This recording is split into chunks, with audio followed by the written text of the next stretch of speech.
This is the Say It Can't Gamer, and you are live with the MMA Holes!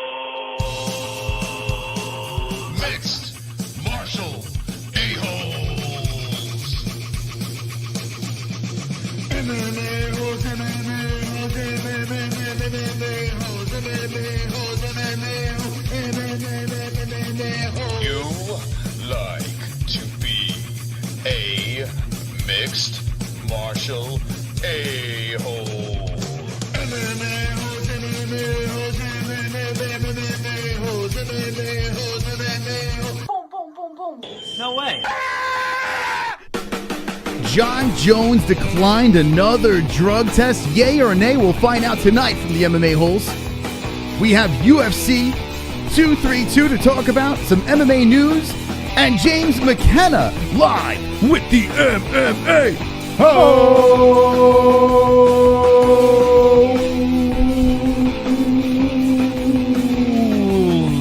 Yes.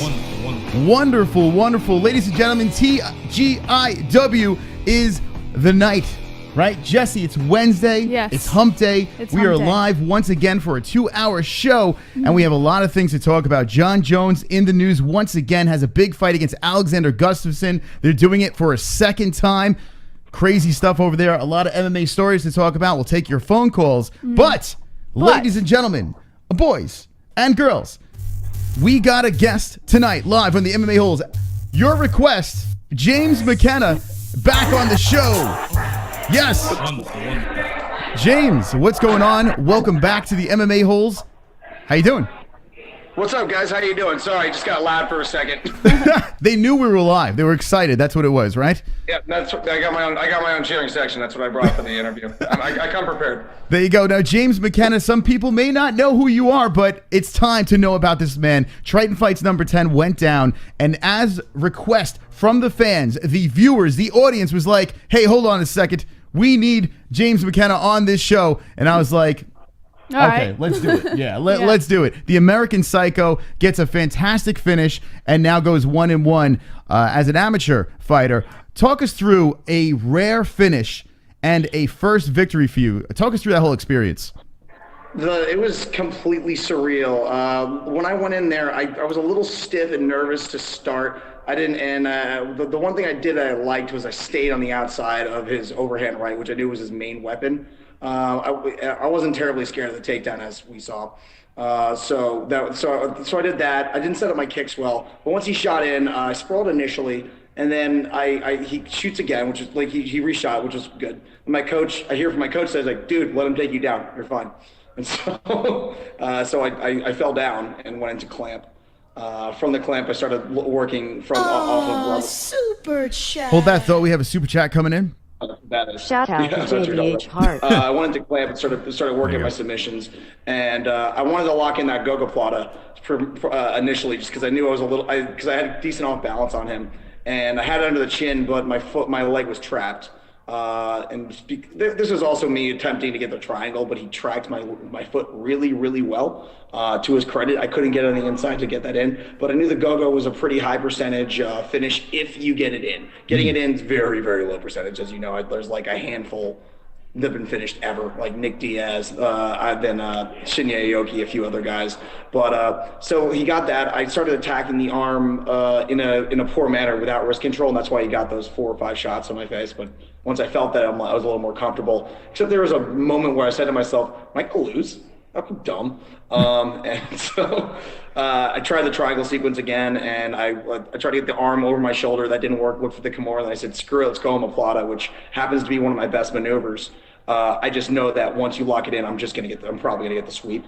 But he couldn't roll, and then I hear Ariel and Tony B, Ariel Sexton and Tony B, my corner yelling, dude, push the hand. And once I pushed the hand, before I pushed the hand, I saw him put a thumbs up. So I'm like, oh, I'm in trouble. I got to get ready for this roll. Then I see his hand hit the mat. I'm like, wait, is that a tap? And then, I didn't win this. I could have won this way. No fucking way. And then the ref jumps in. I'm like, holy shit! I lost my fucking mind. I was super excited about it. I tell you what, yeah, I mean, listen, you get your first victory over there, and you lost your mind. It was hilarious to watch, but it was very unique. A lot of people in the chat were excited about this. They're like, holy shit, Is that real? Did that really just happen? Did that happen? They were actually pretty pumped up about that to see something, a very rare move, and you say this is a signature move by yourself. Yeah, I don't finish it too often, but I lock it in. I like to lock it in a lot, at least within training. Knowing that it's low percentage to finish, it's just okay. I get the sweep, I get on top, then I can play a little bit there, implement some ground and pound, maybe look for submissions from there. It's a tactical move. It's you can't always look. A is not always going to work, man. You got to look for B. The whole thing was a sequence that I worked on the ground in the dressing room. Like if you talk to people who are in the dressing room, maybe you'll say that I was on the ground working through takedown into clam to whatever I need to do. Hold that thought. We got a super chat coming in. Hold on 1 second. This guy looks disturbed. Ask him where he keeps the bodies. Now, this is a great question. Where do you keep the bodies? I want to say under my bed, but that's a little too cliche. At your mom's house. Oh, there you go. Shots fired. Shots the Pulse wrote. Fired. We have James McKenna live in the MMA holes. We saw him on Triton Fights. It was crazy. It was loud. It was crazy over there. You get a big victory. Now, Al Pringle. Shout out to Al Pringle, real good guy, friend of the show. Fighting Al is always an interesting fight because he always brings it. He comes out guns blazing. And we have a donation. Hold on a second. Choo-choo, motherfucker. Choo-choo. Choo-choo, motherfucker. All right. Choo-choo, motherfucker. Big with the donation. Please like stop coming to the hospital every night to visit this big black cock and ball. Baby wearing a mask. It's creepy as fuck. Sorry, Jessie. Yeah, apparently, I don't know. I'm not sure. I visit a hospital with cock and balls or something like that. I don't know what that's about. Anyway, James, thank you for coming back on. It's a little bit clearer now. We can hear you. How did you get into mixed martial arts and this whole American Psycho thing? We spoke about it briefly before. Love this personality, this persona, but you definitely seem to be unique. Tell us a little backstory on how you became a mixed martial artist. Well, when I was 17, I lost my job being a lifeguard because I don't do well sitting still unless you haven't figured out I'm a little bit of an ADHD kid. Would have thought that. And so, my brother was he was a karate guy. He was, and so I did a little karate as a kid, as all of us did, And so he got me a job over there, just like sweeping floors and helping out teach and whatever. And I fell in love with that a little bit. I got pretty good. I actually ended up winning nationals at the intermediate level. I kind of got sick of the lack of contact, and from there I did a little combat samba there. And then in college, when I went to college, they had a Brazilian Jiu-Jitsu club. I was more interested in that, and that was cool. But it wasn't until I took a year off of school, and like my head wasn't in the right place. I wasn't where I needed to be mentally, and I needed to switch and make a change. And so what had happened was I was improperly medicated for many, many years, and I didn't figure that out till around that time. I took the year off of school, and one day I just said, I'm done with this. I'm going to just train. I'm going to work out every day. I'm going to work my balls off, and this is how I'm going to create my happiness. Hold that story. We have a donation coming in. Oh my God. Jessie, it's Robin Black. Hold on. Let's see what Robin has to say. I'm Robin Black and I want to invite James on my show. Wow. I hear he's a fan and I am a fan of his last fight. James, DM me on Twitter, my friend. Holy shit. Cheers. Unbelievable. That's amazing. I'm a huge fan of Robin Black. Unbelievable. Yeah, we gotta hook this up. Robin Black is a fan of you as well. Look at that. Who'd have thought? Dude, I love his breakdowns. Yeah, he's amazing. He's a interesting man as well. So continue your story. I want to find out some more about that backstory. So one of these, I just said I'm done. I'm done taking my medication. So every day this is where around the time I started at Ray Longo's when I was still living in Long Island. And I would I said, you're going to the gym every day, 3 hours a day. And so for Jesus Christ. So for every fucking friends. For 3 hours a day, I'd go to the gym. I'd do a Thai boxing class, a boxing class, a jiu-jitsu class, or a wrestling class, a boxing class, or whatever. Just every day I'd go for 3 hours. And then I was still living with my mom at the time. And she says, James, you seem really happy lately. What's going on? I was like, oh, I stopped taking my pills. And she's like, what the fuck?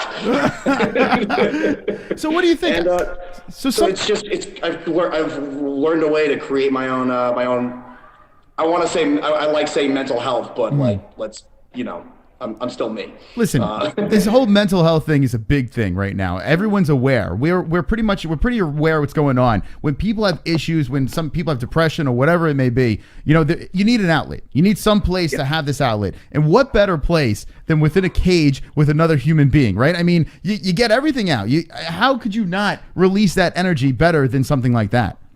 Oh, absolutely. After it was over, I was making a joke with my friends, and because I knew a lot of guys in the backstage. There was like, "Hey, is there some way to bottle this feeling and just inject it into me every day?" That would be great. Now, let me ask you a question.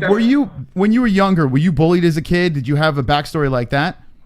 Oh, I got picked on ruthlessly. It was never physically, because I was very easy to set off. Mm-hmm. You know what I mean? You just get an anxious kid, you put them on Adderall. When you give an anxious kid amphetamines, and you think they're gonna even out. For some of them, sure. Me, not really. I was just very like tense and crazy and not well liked. So I got made fun of a lot. Usually, mostly verbally, physically not so much, just because I was always kind of strong and I was pretty athletic. But like I just never really got along with that many people growing up. So yeah, that definitely sparked it. You know. Now we have James McKenna live in the MMA Holes. Triton Fights number 10 was where he fought, and he beat an Al Pringle, getting his first victory inside a cage. What is next for James McKenna? They just offered me another fight February 8th. I think I'm going to take it. We'll see if I don't know. They dropped the name. I don't know if it's confirmed or anything. So we'll hopefully that pans out. If it does, awesome. If it doesn't, I mean, I'll just keep training, keep myself in there, keep myself active. I mean, like I said, there's nothing better for me as a human being than keep myself physically and psychologically and intellectually engaged. And like we said, MMA, it's the way to do it. It's a chess match while you're getting punched in the face. Sure. Now we have some comments from the chat. I want Jessie to see what the questions are over there. What do they have to say to James McKenna? Pulse Reloaded would like for you to show your forearms. Your forearms. I'm gonna take my ugly Christmas sweater off because it's actually hot in here. Hold up, I'll fix it. All right, everyone, hold on. Let me play some sexy music. All right, here we go. James McKenna is taking off his shirt for Pulse Reloaded, and here come the forearms. All right, there we go. All right. Forearms. Beautiful. They're beautiful forearms. All right, Jess. We're just total ham, so I have no problem with this. Yeah. Okay, then you're gonna love the rest of these. All right. Staley02 wants to be friends with you, bro. Who's Staley02? Would you want to be friends with Staley02? I don't see any reason why I wouldn't want to be friends with Staley02. Okay, there you go. Let's go get a I'm not training. King Your Mother's Ring says, what's your next monologue entrance song gonna be? Oh, that's a great question. Could you say it one more time? It just got loud again. Hold up. What's your next monologue entrance song gonna be? Oh, hold on a second. That's a really good question. I haven't thought about it yet. Hold that thought. We got a donation coming in. This is Vinny the Chin. Hold on 1 second. Let's see what Vinny has to say. What are your thoughts on John Gott Jr. as a fighter? Could you knock him out? Oh. If you do, No. be careful getting pizza in Queens, NY.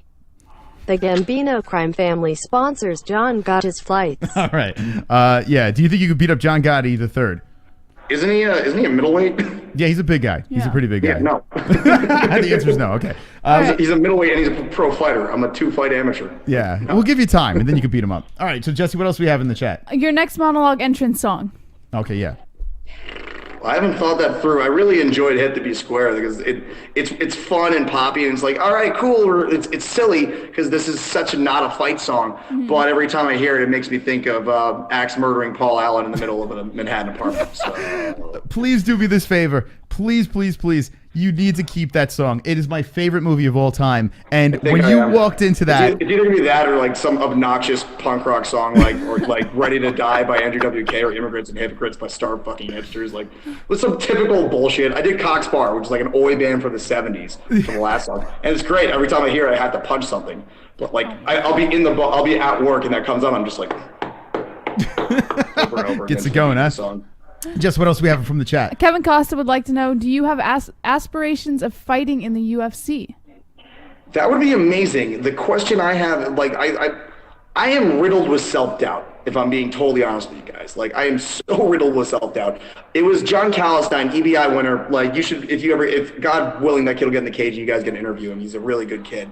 Okay. Because he was saying, like, you should really get it. And he was telling me, like, you should get in there. I was like, I'm not so sure I'm good enough. He goes, like, dude, shut the fuck up. I'm making you fight. I'm making this decision for you. So it's just one of those things where I'm going to keep training. I'm going to keip fighting. If I get into the UFC, that would be phenomenal. I would love that. That would make me so happy. It would be a lifelong dream come true. If it doesn't, I mean, if I getting to a professional level would even be like a dream come true. I could say I could die saying, yeah, I was a professional athlete, and I was hopefully a decent one. But yeah, that would be amazing if I could do that. How long are you looking to? What's the timeline? Do you have a goal of when you would like to go pro? I know you're very early in the game right now, but do you have a goal within the next couple of years? When would you like to go pro?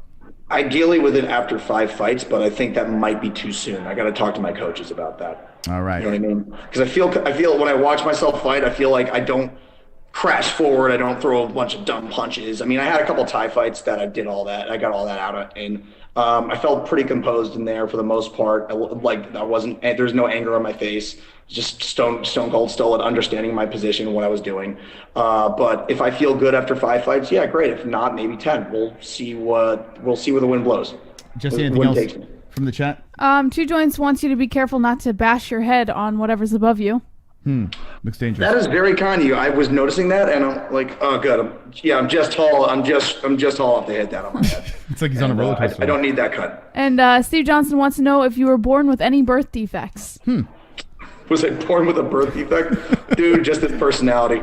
Like, come on. Listen, it's unique for sure. James McKenna, check him out. smarter.then.I.look on Instagram. Are you on Twitter as well? I'm not, but I might have to be if Robin Black wants me on his show, man. We're gonna have to set that up. All right, last words, and I need one. I have one request for you before you go. So, any sponsors or anything like that? Now's the time to say it. Fuck. All right, fuck the sponsors. I do have it's Live Lost. That's it. Live Lost Motorcycle Club. Thank you so much for sponsoring me, especially at an amateur level. It's very, very kind of you. It's Live Lost Motorcycle Club. Thank you to the Renzo Gracie Academy. Thank you to Ray Longos for making me the man I am today.